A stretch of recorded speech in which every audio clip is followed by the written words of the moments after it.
Welcome to Deconversion Therapy. It's Karen's solo tour. I do one by myself every once in a while. Sometimes it's true crime related, sometimes it's theology, but this week I'm going to do question and answer. And I've asked people on social media to send in some questions because you know what? I've been feeling shitty. And I bet you have too. I mean, what's going on in the world? We feel out of control. There's so much going on, and we all have to have an opinion that is educated on it. If we don't, we shouldn't speak. If we're not speaking, how dare us? There's so much happening, and put on top of that some personal stuff where I have finally come face to face with people I love putting religion above our relationship, which I do not like, and we have a disgusting week. So I just wanted to do a Q&A. I just wanted to talk to everyone and have, this great one-way communication, sort of like God, and answer some of your questions. But just like God, my answer might be yes, no, or not yet, which is the same as random life. I don't know if you guys were taught that, but that was quite the saying in my circles. Okay, so, of course, please follow us on all the things. We do have a Venmo for love offerings, and we also have a newsletter that can be infrequent and sometimes frequent. It's when the Spirit strikes, and it's a sponsored one, and that helps us supporting the podcast.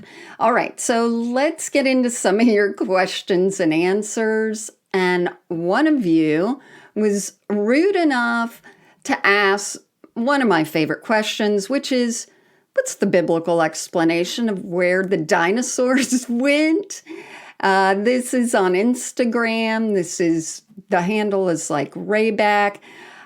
Well, here's the deal. As we know, dinosaurs and humans didn't exist at the same time. However, according to the Creation Museum, they do, because they have a display with like cave women and dinosaurs. But if you want to get your science from like scientists, we know that they didn't exist at the same time. And of course, they existed way before the Bible was written. But when we look at the Bible, there's something sort of missing. They never say anything. Well, let me tell you, one of our followers, our sweet, sweet listeners, found the reason and sent it to me a few months ago, that they found a children's book that explains it. Here's the page. It shows a badly drawn velociraptor. So I guess it's teaching people about the world, the kids. And this is for kids. So let me tell you, this is really exciting here because it's Bible verses. It says, "Your heart was lifted up because of your beauty. You have corrupted your wisdom by reason of your brightness. I will cast you to the ground." Ezekiel 28:17. That's a fun way to start it out. "And Jesus said to them, quote, I saw Satan as lightning fall from heaven." And that's in Luke 10:18. So we have two verses, Old Testament, New Testament. Then it says, "Wow," Ethan said, "it sounds like Satan was jealous of God." "He was," said Mom, "and he still is. When he fell, everything burned up, all the plants and all the dinosaurs." So there you have it. They use some verses in the Old Testament and the New Testament, and they hodgepodge it together where it doesn't mention dinosaurs and just shit it out altogether. But I have heard that there's also a belief system that dinosaurs never existed, sort of like the whole thing with creationism and God, planting these fossils, I guess, to throw people off. I have no idea. But that's my most intelligent answer to an intelligent question that never really gets answered by church people. Here's another question. I'm slowly becoming more comfortable with who I am as a person. I grew up in a small, super charismatic, picture flopping on the floor because of the Holy Spirit, causing seizures, I guess, living in a communal home of pastors, and even interning to be a pastor for 2.5 years. Is there any advice for overcoming the false guilt around becoming or accepting who I want to be? I'm bisexual and enjoy a good set of painted nails and leggings, but the anxiety from it isn't always easy. Also, I love the podcast, and my name is Josh. Thank you so much, Josh. Thank you for being open, too, and just putting that out on the Instagram.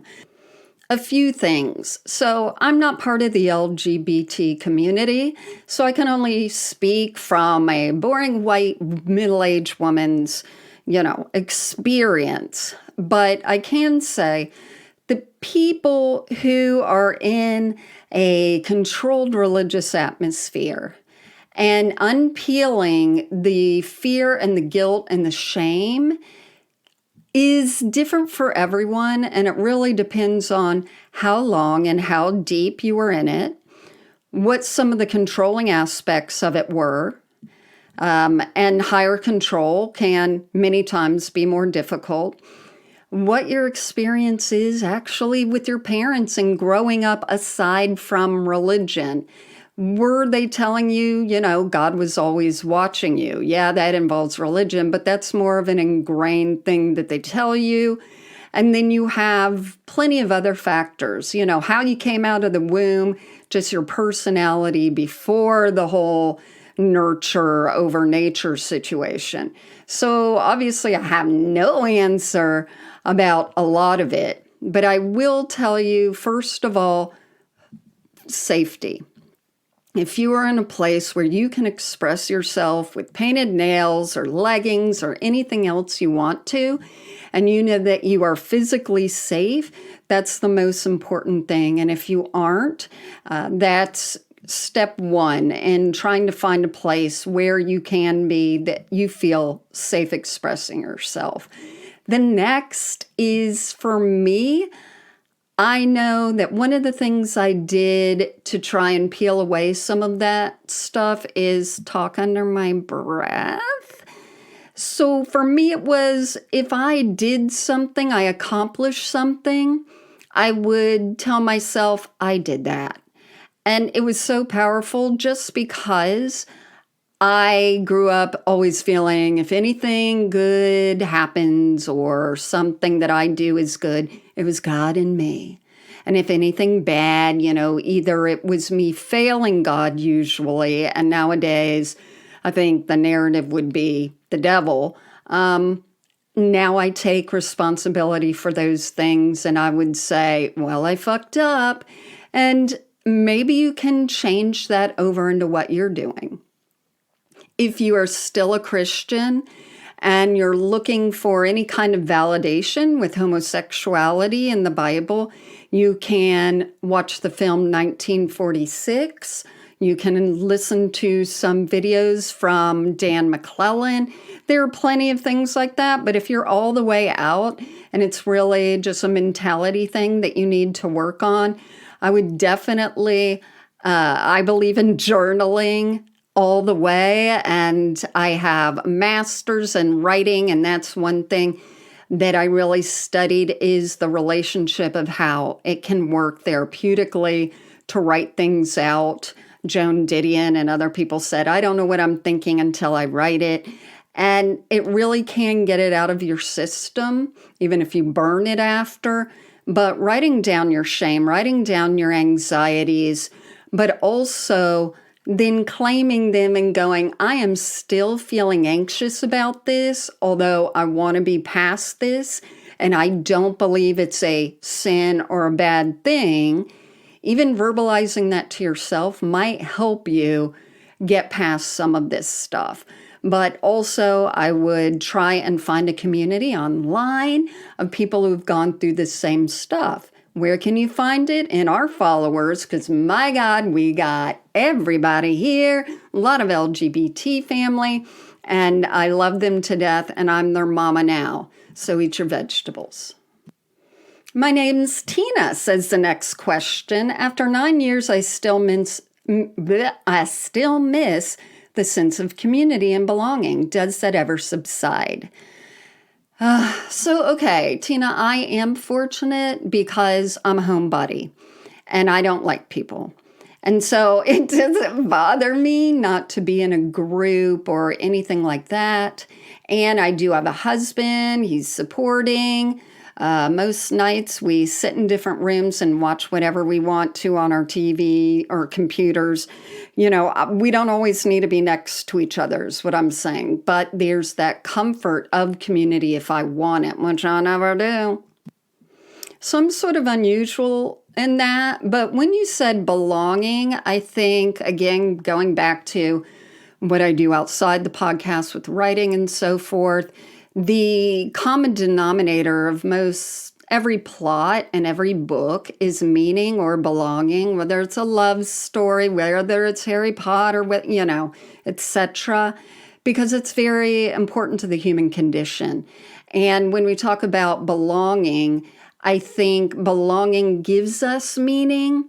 And so trying to find meaning in your life, making a meaning, making a mission for yourself puts you on a trajectory no matter how small it is. It doesn't matter if it's knitting caps for 1,000 newborn babies, that kind of goal that gives you meaning and keeps you going, or whether it's communicating with people through a podcast like I'm doing. There's all sorts of things that can sort of fill that hole of meaning, purpose, and mission, really. Now, when talking about people and community, of course, there are ways you can do that. I want to get it wrong every time. The Universalist churches that do not believe in God or don't promote any kind of God is an alternative for a lot of people who are atheists or non-religious. As are, any kind of political group, I hate to say, that is nowadays sort of a good thing to get into, because I know the religious groups, the political groups, if I go and, meet with them once in a blue moon, a lot are Christians. I'm in the South, but they're the kind of Christians that get it. They're not those Christians. So community can be found in a lot of places. I actually do get a lot online. And I had someone say to me at a large dinner, it was 6 couples or whatever. And someone's like, I don't like the internet. I think meeting in person is so much more meaningful. I'm like, I like the internet. And I know I'm such a bitch sometimes. I know that came across badly, but for my personality that has a hard time sitting in public with a lot of people chatting, like chatty stuff, it irks me. And I would rather have meaningful conversation one-on-one, even if it's just with one comment on some social media post. So again, just like Josh, every answer is different and is probably incorrect for you. But those are just some things. So for me, that sense of community and belonging, I'm okay with it. And Tina, I will say, we do so much research, especially me, because Bonnie's got her other day job, in looking at churches, listening to sermons. Another reason this has been a hard week is I've had different victims of a certain person in the Mormon church find me for help. Some other people involved in the International House of Prayer, Kansas City debacle, ex-church members get in touch with me because we have a larger platform, and I am happy to use it for things I'm not related to if it helps people. So people have been getting in touch, and the stories that I hear, the sermons that I watch, the mess that I see on YouTube with all of it, I am so glad. I don't have to deal with that part. So sometimes we forget. Sometimes we forget the shit that came with it. The backbiting, the positioning, the people you didn't like, just on and on. And I get reminded of that daily. So yeah, I don't miss it as much. All right. Next question. Morgan asks, what are your favorite podcasts, Karen? Oh, do you really want to know? I have so many murder podcasts. Like, y'all, it ain't funny. I have to recommend Tara Jean's podcast, however, Heaven Bent. She goes through very well, very professionally, different church situations, and most recently she has done the International House of Prayer that I was just talking about, and I'm really enjoying it. She has, let's see, what are some other, hold on here, I'm going to go through some other episodes that she did. She did Bethel, Emmanuel Church. I think she covered a revival. I'm not sure. I got to listen to those. But I really enjoy that. But I also love Crime Junkie. I have my friends, especially Aaron at Generation Y podcast. Again, true crime. Sorry. I do like QAnon Anonymous. They're a bit of a bro pod. Oh, they know it. They know it. And they go over a lot of things that are so well researched and crazy. I absolutely love it. But it's also wild. So they did one recently about Russell Brand that I thought was really good. I listened to a couple out in Portland who do a true crime podcast called Going West. They eat a lot of gummies, but I like it. And let me see. I do have a few more. I'm just paging through it right now. I still like My Favorite Murder. I know, y'all. Dan McClellan has a new one, and we're going to get together sometime soon, but Dan has one called Data Over Dogma. And if you want everything you thought about the Bible to be destroyed, that is a good one. I do like Smartless, although it's hard when we've been doing this and slaving, for 5 years on the things we do, and we can't, we don't make really any money or anything like that. And then celebrities start one and bam, it's like the top and they're touring. And do I have bitterness? Yeah, sometimes I do. I admit it. So they're really good though. Smartless with Jason Bateman. I enjoy that. I would say, oh shit, I forgot. Something Was Wrong. Guys, listen to Something Was Wrong from episode 1. But recently, they've been doing the crazy story of the woman who tricks doulas. If you didn't hear about this story, there is a woman who would say she is pregnant and that she is going to have a stillborn child, that the doctors had told her it wasn't viable, but she's got to go ahead and have it. And she calls birth doulas, and doulas are people who are not medically trained, but they do have certification. I can't even talk. That's why I need Bonnie, certification in doulaing, where they're there for emotional support. They might rub your back. They might, give you ice chips or whatever. This woman called a doula who you won't believe the story of the birth. Get that emphasis? And it goes through live recordings of this birth. But this woman is a con artist, and she has called hundreds of doulas and faked this story. And they think it's like a birth fetish where she even gets sexually aroused. It is wackadoo. And I'd heard about the story because a woman was arrested and it was in the paper, but this is the live, people who came across her account, and it's pretty crazy. So there you go. That's your sneak peek into my brain, and I guess it makes sense when I say, yeah, I'm going through it this week. Maybe I should listen to something a little better, more encouraging. Next question. Okay, Amy. Amy snuck in and asked, why are you so awesome? Let me start from the beginning. I was born a small child. No, everything's fake. We all know this, right? With everyone. Everyone's faking it till they making it.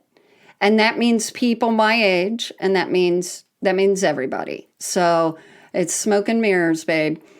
All right, let's see. I have someone now named Alice. Here it is. What are your weirdest scientific explanations? Scientific is in quotes. You've heard for why people claim the Bible is true. The weirdest one I ever heard was by a teacher at my small Southern Baptist private school. Ooh. He said that hell was at the center of the earth and then played us a cassette tape of distant screaming noises that he claimed were people in hell. The other one, I believe, for longer than I'm willing to admit, was the belief that women had one less rib than men. Yeah, I think I've admitted I thought that in way too long. I don't want to talk about it. And you love the pod. Thank you. Oh, and she adds, she's a psychologist, so she'd love to hear my thoughts on James Dobson. He's the bane of my professional existence. Oh, Lord have mercy. Okay. So, obviously, the weirdest scientific explanations or cop-outs to me, I do some live videos on TikTok, and people always say, well, how did people start? How did the earth start? And they say it in this weird way because, of course, they have one answer. God made everything. And I love how on the fourth day, God made the sun and the moon and called it day. And I'm like, well, then how did he know what the first three were? How did he know those were days? Anywho, I think what they're saying is when you leave the faith or you don't have the Christian faith, you must also be a geologist, an anthropologist, an archaeologist, a scientist, no string theory. Like, it's ridiculous. So that is like the opposite of me not knowing a lot of those things, but I'm always asked all those things. So some of the weirdest scientific things I've heard, of course, if I want to maybe put in the Shroud of Turin, which is fake, the Ark being found, which is fake. But one that went around a lot recently was that I guess on somewhere they found in Jesus's tomb, not been found, some blood. They DNA sequenced it and found out that, something with the DNA and the blood was like this amazing miracle that showed he was divine and all this other bullshit that people still propagate. You know, those men who would wear archaeologist hats in the 70s and 80s and early 90s and do all those sort of YouTube videos or videos that would be on beta, VHS. It's still those guys. And young people are believing it and absolutely going like, look, this is the most unusual thing and amazing. There's also a lot of people who point to the Euphrates River drying up as a sign of the end times, although it does dry up and fill intermittently with the dam systems there and the weather. But I'm sure I'll think of more. Well, damn, we did one on the gold fillings appearing in people's mouths, and the feathers and the gemstones. So, that's all true. Someone asked another question. Where do you find your inspiration now that God isn't in the picture?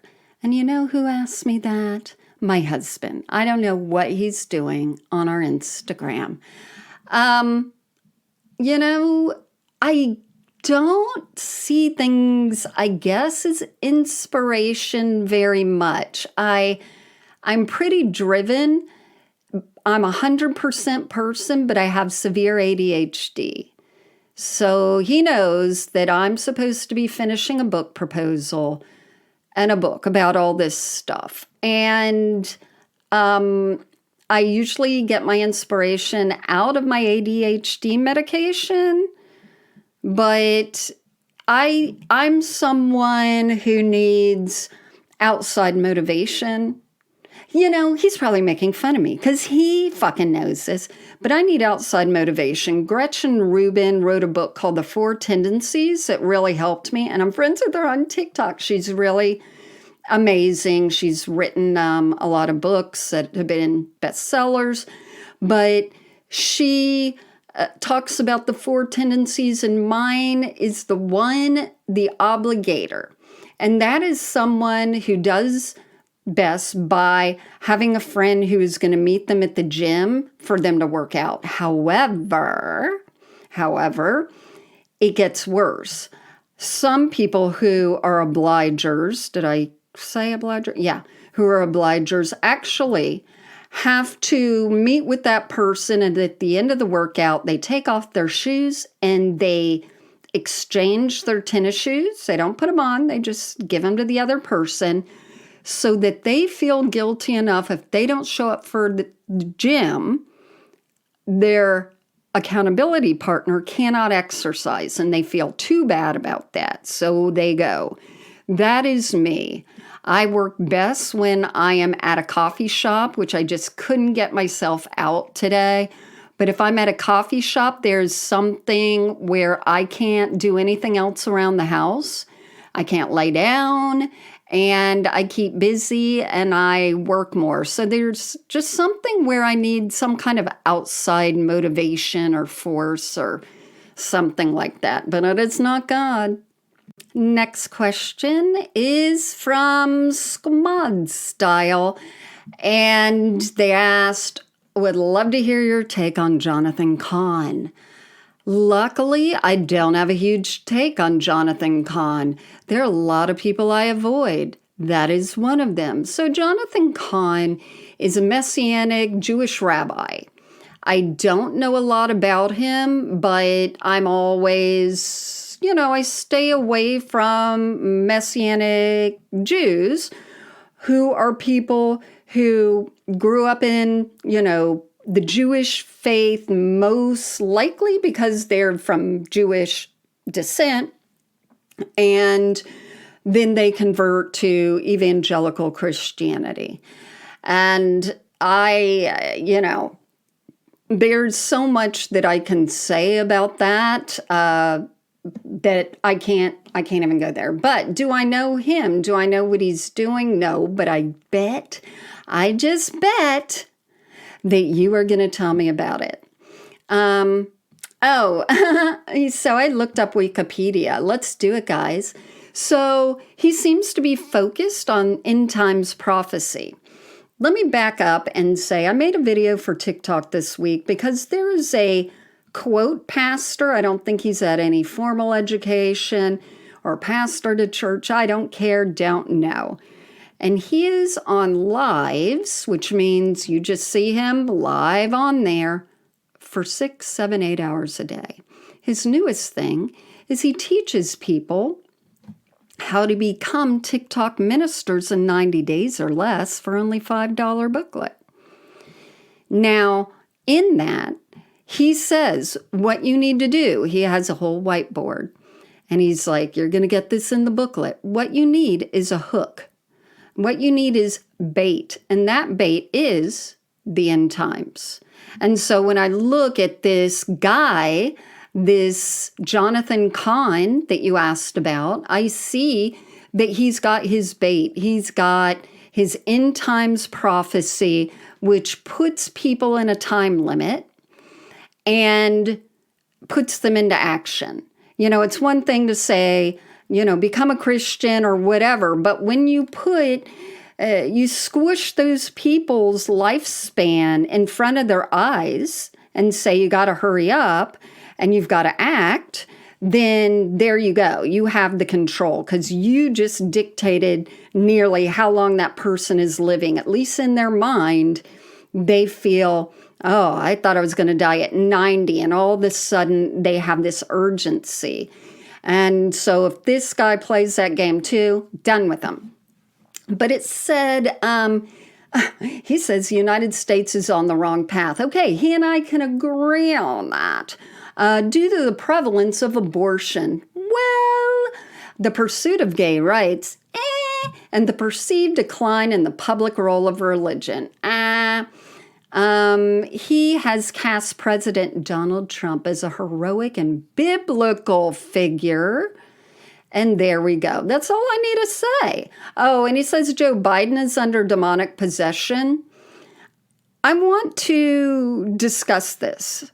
Sidebar, if you will. When I was growing up in the 2000s, no, it was way earlier, in the 80s, we did see non-Christians as these neutral people. And I've discussed this before. We would be friends with them, but not super close. And we wouldn't date them unless we thought, they were going to become a Christian, whatever. But they were neutral. Now, if they were wearing a bunch of Ozzy Osbourne stuff and all that, which would be a very small, percentage of the population then we would go like, oh, something's up with them. Nowadays, if you are not a Christian or if you're not the type or denomination of Christian that the evangelicals want you to be, then you are possessed. You have a demon. Satan's got you. You're the other. You're the enemy. God's changed in those 20 years how Christians think about people who aren't Christians. Such a divisive and dangerous narrative that's now going on about people who aren't religious or of the wrong religion.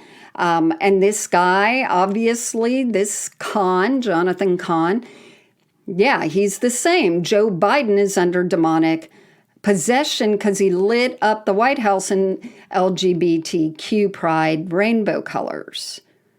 And that's such a dangerous narrative for people who have a lot of guns and they're the enemy and we need to destroy them and God has our back. Crazy. Okay, next one. Oh, Amy says, how many boxes of wine do you drink each week? Ah, man. So oddly enough, I am pretty sober. In the last few months, I did drink at a wedding recently. And I mean, if we go out every once in a while, we're going out less and less. I used to love to go out to dinner, but we go less and less. And so I don't drink at home. And that's just sort of been a recent thing because it's a sin, Amy. I don't know if you know that, but, God condemns it. No.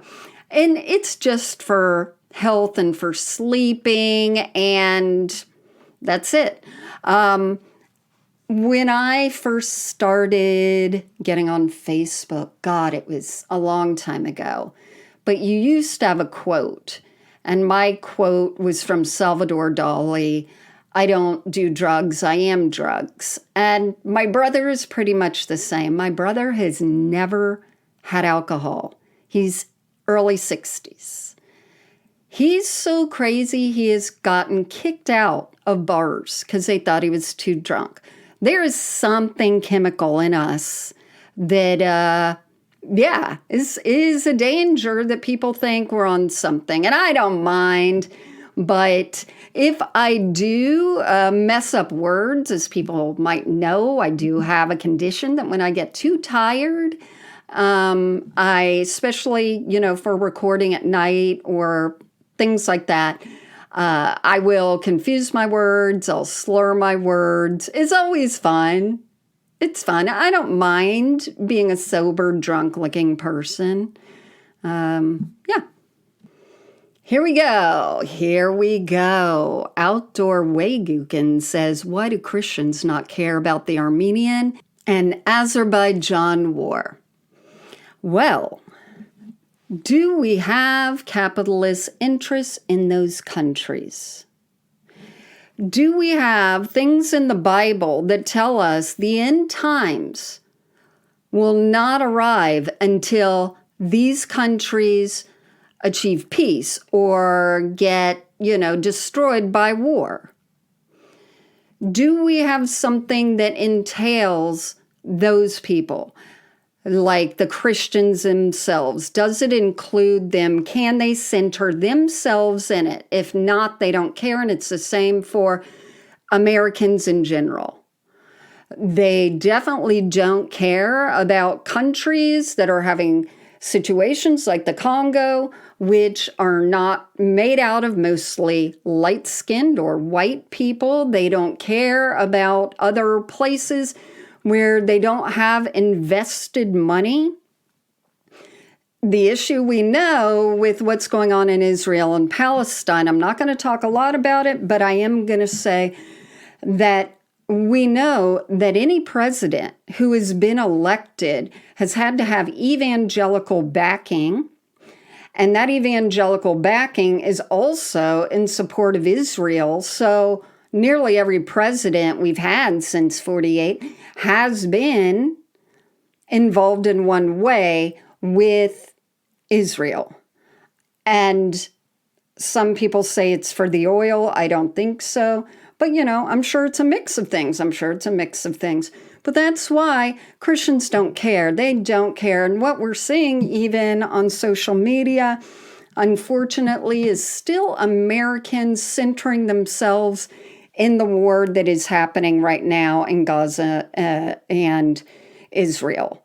They are relating it to American history. They're relating it to what different people groups have been through here. They're relating it to all these things. And I understand that's the way the human mind works. But, we still need to say and not understand it, but see it as something that we don't understand. Americans always want to say we understand everything, so we know the right answer. And when there is a different history and culture, it doesn't mean that what we're seeing isn't black and white and that those kids need to be fucking saved and protected. But it does mean that maybe our way of going there and arriving at that is still centering ourselves and our upbringing and our surroundings and our society. And you can take that or leave it. Again, not an expert at all. Okay, next is Emily. Are there any Christian traditions or rituals you still partake in?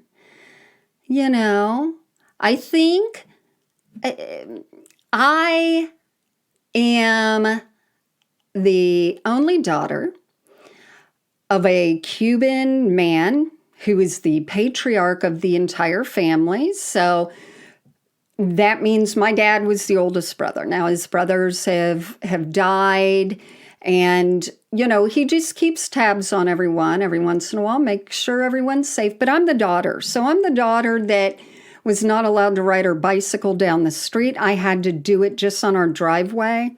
I mean, it was crazy and ridiculous. But in me is ingrained this sort of honoring of my father. Luckily, he's a good man. He's sweet. He's loving. He's kind. All that. So I respect him in this way that I put relationship over religion. And it's hard. Luckily, he hasn't done anything mean-spirited or terrible because I'm not a Christian or anything. But during celebrations, since he is 92, Thanksgiving or Christmas, I turn to him if it is in his house and I say, would you like to pray? And that might shock people, but that is something between him and I. And that is a sort of showing of respect, even though he's well aware I don't believe in that. I would say very few people can do that. And that is very few people's relationship and dynamic. And it's so intertwined with this kind of honoring, but also him being loving. And it's just all this mesh, and it's something that I personally decide to do. So that is a Christian ritual. I say, God bless you if people sneeze. I love to say, Lord have mercy, but, I'm in Tennessee, and Lord has not had mercy ever. So we know it's an empty saying, but it just rolls off the tongue. Once in a while, like if I see friends and they're divorced and they're arguing over their kid, I do cut the kid in half, like Solomon. Let's see, what else? I probably just do a lot of other societal ones, social ones that I don't even realize. So, yeah, let me know. I mean, we'll put another question and answer after this episode, and you guys can clarify and say, yeah, but what about this ritual? And I'll go, oh, I didn't even think of that. But yeah, I really can't think of any that I do. Yeah. Okay, thy pizza consume asks, black licorice, yay or nay? And I answer, get off our fucking account. Don't bring black licorice into any of this.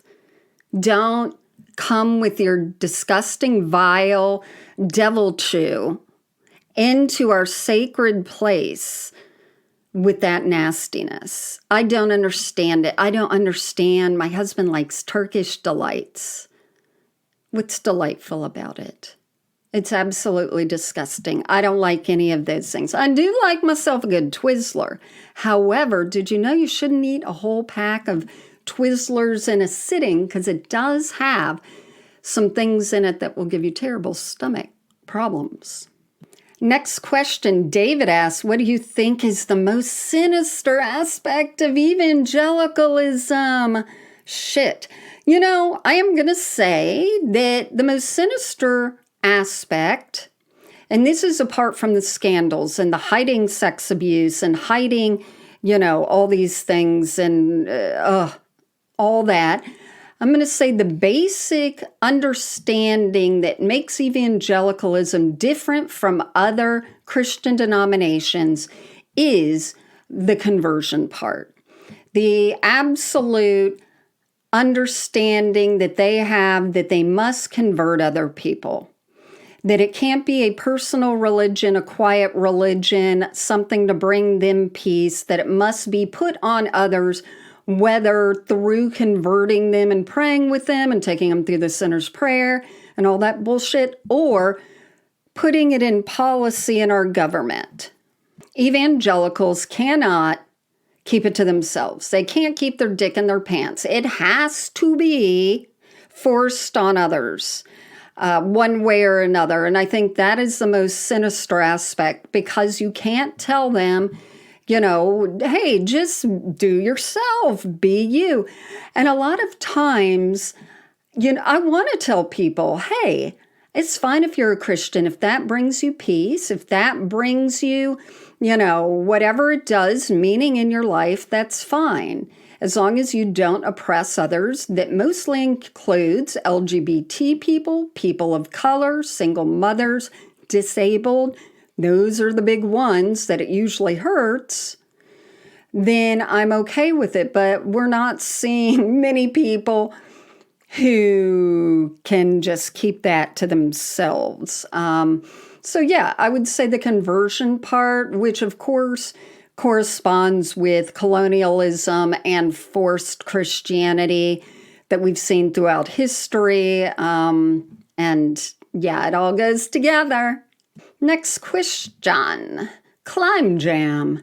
What would happen if I refused to put my hand on the Bible while being sworn? You can request another book. I think there have been people who have, what have they sworn on? Okay, I looked it up. There's a few things you can do. You can tell the judge you don't want to do that, and you can say, I affirm, or something like that. But I forgot that Jake Tapper was interviewing someone on CNN, Crockett, who was like running for something in, I don't know, Alabama or something. And Crockett said, you have to swear on a Bible to be an elected official in the U.S. And Jake Tapper said, you don't actually have to swear on a Christian Bible. You can swear on anything, really. I don't know if you knew that. The law is not that you have to swear on a Christian Bible. That's not the law. You didn't know that? And I love it because, the other guy just sat there silent. And listen, I don't know why you're in court, but that might be the least of your worries. Good luck out there. All right, the next one's by Joy. If you had to join a cult, which one would you join? I want to make up one. Like we've said, Bonnie and I want to start one. So many people are doing it, and it is so easy for them, and I just want a cool house or 3. I don't want a cult where there's any kind of sacrifice of myself, any physical labor, and, keep my own money. If there's one that's sort of like a spa or a resort type thing, I would be okay with that. I would be okay with one that was not even too fancy, but was maybe some kind of commune that is socialistic, and everyone takes care of each other. But my job would not really be a job, because I've been in some sorts of, mission organizations where I had to scrub toilets or make the food or do the table settings or whatever. So I'm looking for something a lot less. Maybe it's like a cult that worships women over 50 or something, and that we're not allowed to do anything for ourselves. So I have to make one up. There's none that appeal to me other than that, to tell the truth. Again, I don't like a lot of people. I don't like to listen to people, so it's sort of going to be hard. There's another question from Outdoor Way Gookin. What is something you wish more people would compliment you on? I can't say my eyes because people say I have black eyes and I have demons in my eyes on TikTok. Hard work. I think I always feel like I'm not doing enough. I'm not doing enough for the podcast. I have so many different parts of it. I have emails to answer. I have merch to update. I need to somehow bring in money, but I never post like some of our stuff that we have for sale. I feel that I work hard and that I work a lot, like all day long, but I always feel inadequate with that. And Bonnie always tells me how great and what a hard worker I am, and the same with my husband.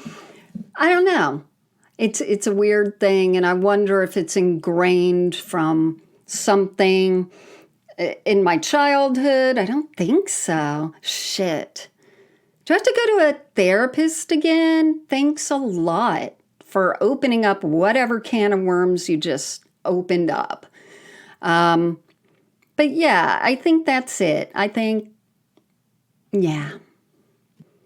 All right, D. Smith asks a great one. Do you make your own content? This is on Instagram. Repost or mix of both? Mix of both. So I very rarely, because I don't have time. Please see last question. I don't have time to make our own content many times. So I steal them. I steal them from our Facebook group when they find some, and I pop in there and I go, thank you very much. There's some different accounts, and we're sort of like silent friends. And if they find one, we'll take it from there. But I always make sure I try not to post the same ones that like Christian Nightmares just posted or whatever. If we make one ourselves, you'll see that I've put a little watermark on it, and it'll say at Deconversion Therapy Podcast so that people can find us. But mostly it's reposts, which is always fun when people argue over things. And I'm like, shit, I just grabbed that because I'm juggling here. That's what you get for your post today. And, that kind of thing. But, it doesn't bother me. We've made a few mistakes that I feel very badly about sometimes. Some posts that are offensive in a way that I just hadn't realized or something. I can't even remember. But I'll take it down. It doesn't bother me. I don't want to offend anyone. Yet I do want to offend everyone. There's that line that I want people to go, that you got me there. But I don't want to offend, especially disabled or sex workers or things like that, which many memes can actually do.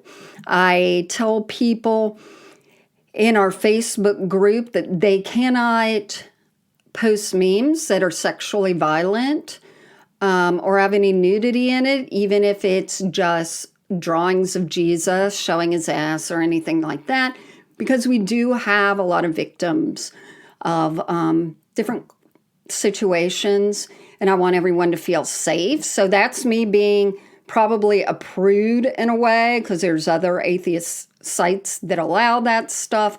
And I just say, go to those, please, just because I've talked to enough people here about their own personal situations. And I just want people to know that they can open up or Facebook or whatever and not be terribly triggered. Just a little triggered, just a trig. Oh, then your comment, ooh, you got a lot in a row. Okay, D. Smith, why do you do what you do? Awareness, laughs, what? No, ask very nicely. Why do you do what you do? Awareness, laughs, what? All of that. So as an evangelical missionary, there is guilt that I thought I had the right answer and that I was going to make people who had their own ancient texts, own ancient culture and religion, and that my white supremacist one would override the one. And although I didn't convert anyone because missionaries have very low overturn when it comes to making people into Christians, unless they do it enticing them with any financial gains or the sword. So I have always needed meaning and purpose, and this is my mission. My mission has changed a little bit from, here are the charlatans to watch out for, or, hey, let's laugh about the ridiculous parts of evangelicalism growing up, which is why we started the podcast, so that people can sort of look from the outside to remember, that weightlifting team, the power team that would come to churches and have bulging muscles and blow up, what are they called? The hot water bottles until they exploded. Like, that's ridiculous shit, So just bringing that to make people laugh, but also go, this is a weird sort of closed cultish situation that many of us were in. But I think now a lot of what I do is to say, I am an ex-Christian, I am a non-believer, and I am a woman taking up as much space in this world as a Christian white man. And I deserve that space and to talk just as much as that Christian white man. And I know that I have the privilege to be able to do that because I'm not in a day job that would fire me for this and all that. So I sort of feel it's important to just sort of I will not say hold space because I hate that saying. But it's important for me to show people, especially who can't do this, that we are just as important as anyone else with our lack of belief. And I like to giggle. Okay, so I have someone, Jesus Christ, not my real name. I have no questions about that, which I don't believe. The questions are to me. That's the kind of thing that just really bugs me. So I do have a problem with people who, one, think Christians are dumb, because look where we are now. The third most important person in the world is a very conservative Christian. That Christians are weak, and that's why they need Christianity. And the whole, like, I don't believe in stuff, so I don't care. That's why we are where we are. But thanks for writing in. Okay, do you have any experiences with non-evangelical Protestant churches? Yes, I have gone to Presbyterian and Methodist. Presbyterian was too Anglican-y for me, which reminded me of Catholicism, and I'm not really into, like, every Sunday this guy will wear a robe, and that just wasn't my jam. And the Methodist one, if I stayed, I probably would have liked that one, and that specific church was the one that introduced me to the writings of Bart Ehrman, misquoting Jesus, and started me heavily in deconstruction. So I do like those, but I just don't believe. Jess says, what scared you most about heaven? I was terrified of singing praises for eternity. Weren't we fucking all? Like, we wanted to go to heaven, but it sounded terrible. And if it is perfect, then how is that perfect if no one here really wants to do that? And if everyone is made in God's image? If we like the things God does, and we're all saying it isn't singing for eternity, please, let's not do that. Of course, now we have all these prophets like Kat Kerr, who we've done episodes about, who think that heaven is all this other crazy, wild shit that's so entertaining, but also just stupid as shit. But I think that is what got to me. I had a mutual person on the internet say something about, if heaven is perfect, how did Satan fall? So we're saying that evil can exist in heaven. And if evil could have existed in heaven, that is what you're offering to people, something that isn't and wasn't always perfect. And it really gave me a little mind fuck right there. But yeah, like, for me, it was also the standing. Are we standing singing? Forget it. Now, D. Smith asks again, who or what are you? I really couldn't bother digging into your account, so that's why I'm asking. That makes me go, who are you? Who are you? Let me look. Follow. Oh, that person has nobody and nothing to tell me who they are. Look, I don't know. What the fuck am I supposed to say? Like, I've been doing this for 5 years. You've had 5 years of stuff. You can look through stuff. You cannot look through stuff. Yeah. Someone asks, thoughts on Young Life? Young Life is the youth organization that does a bunch of camps and does some different events that really suck in a lot of high schoolers. I don't like it. It says they're a huge organization, but never see them in the Deconstruction X conversations. Maybe we'll do something specifically on them. We have had people in our letter-sodes write about Young Life, and I think that the Rajneesh, I don't know if you guys watch Wild Wild Country on Netflix. We also did an episode about them. I had gone to them to pray over them in India, in Pune, India, when I was a missionary.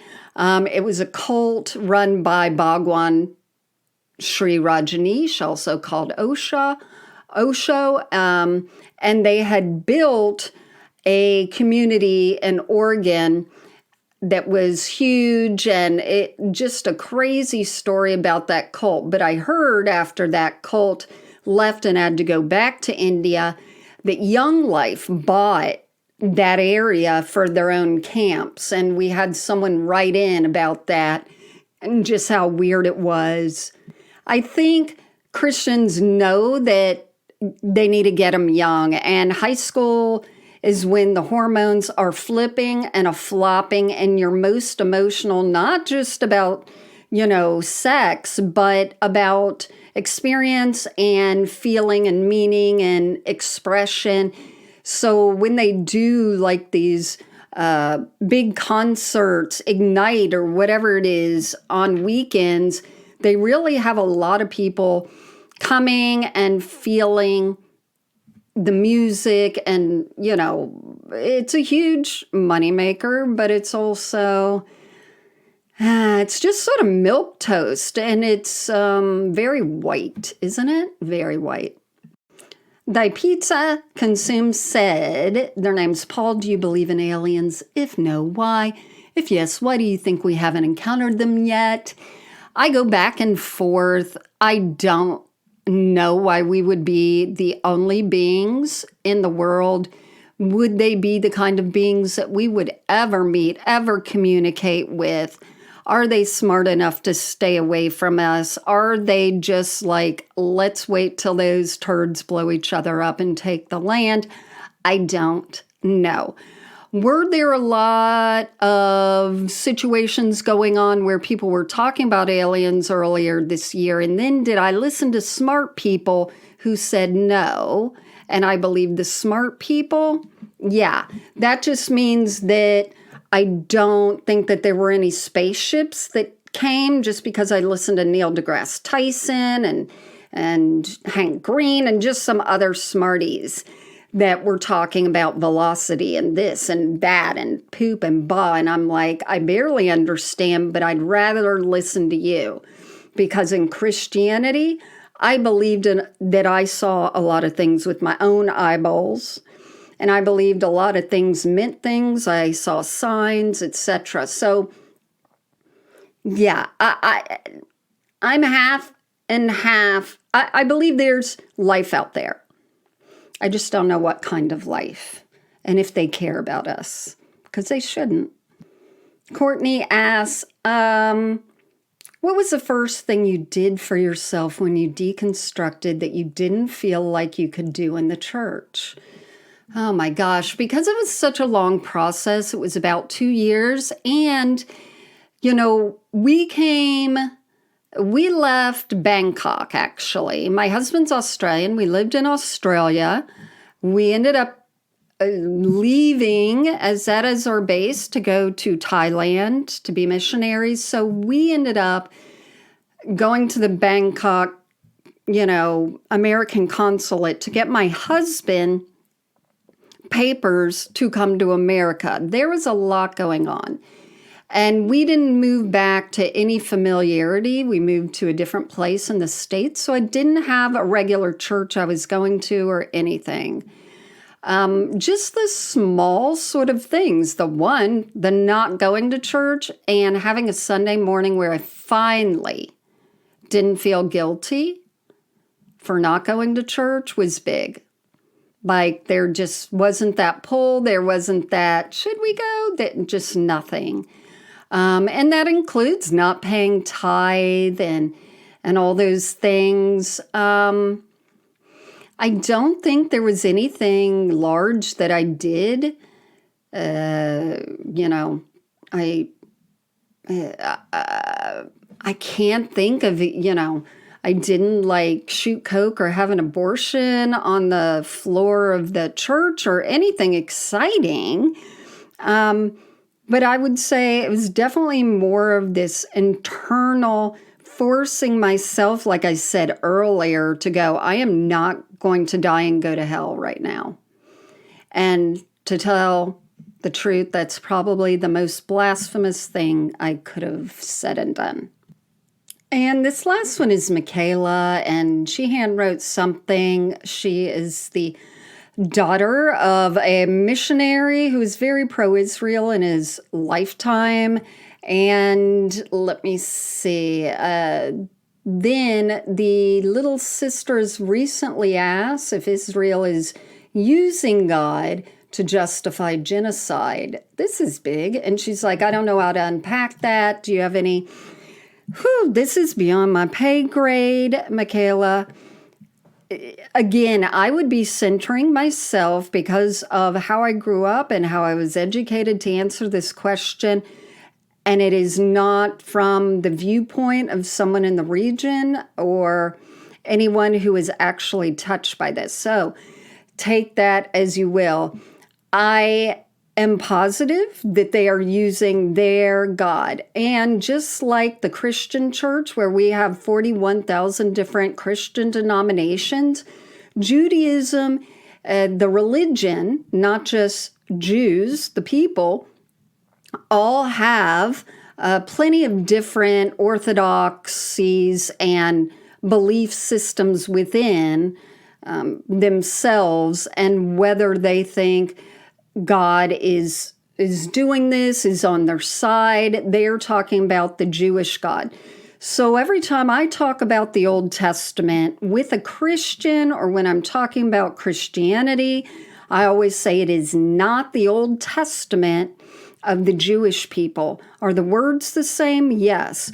But Christians have transposed, just like getting a clear, I don't know if they do that in schools anymore, a clear cellophane copy of the New Testament, and they transpose and place it over the Old Testament, figuratively, because the Old Testament is supposed to be the prophecy, the laying the groundwork for the New Testament. The New Testament is supposed to be the fulfillment of the Old Testament.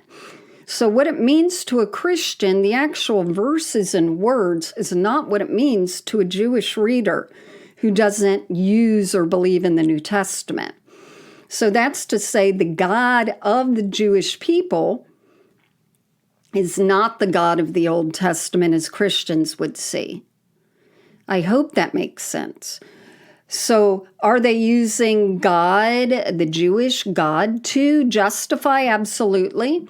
And I'm sure the Muslims are using the Muslim God, and that is just the way it is. Christians use the Christian God. We all who believe in whatever religion we were born into believe that God is on our side, and that God wants us to win. So I would say absolutely yes. It does that justify killing. That's per person, that's per Jewish denomination, that is, per Muslim, Muslim understandings of all that. But yeah, I always like to clarify that although we talk about the God of the Old Testament, there really is no real God of the Old Testament to someone who is in Christianity, because they have read into the Old Testament a Savior, Jesus, and that changes everything, changes the meaning of everything that you read in the Old Testament in one way or another. And maybe by the time, dropped my phone, by the time this comes out, everything will be over. I doubt it. But yeah, it's a hard time. It's a hard week. But thank you, everyone. I love you. And if you don't have a mom to give you a hug, please hug your phone now in public and say, I love you too, Mom. And stay safe and self-care. Hate that word because it's very privileged. But there are times that we need to understand that it's necessary for us to be able to provide for the other people we love in our lives. So please remember to do that and to take care of yourselves and to not take on everything in the world. We can't. We can't do everything. This is what I do. This is my small contribution to who knows what. We can't do it all. And I will see you next week, and you will have Bonnie's laugh back, and you will be joyful. Adios. See ya.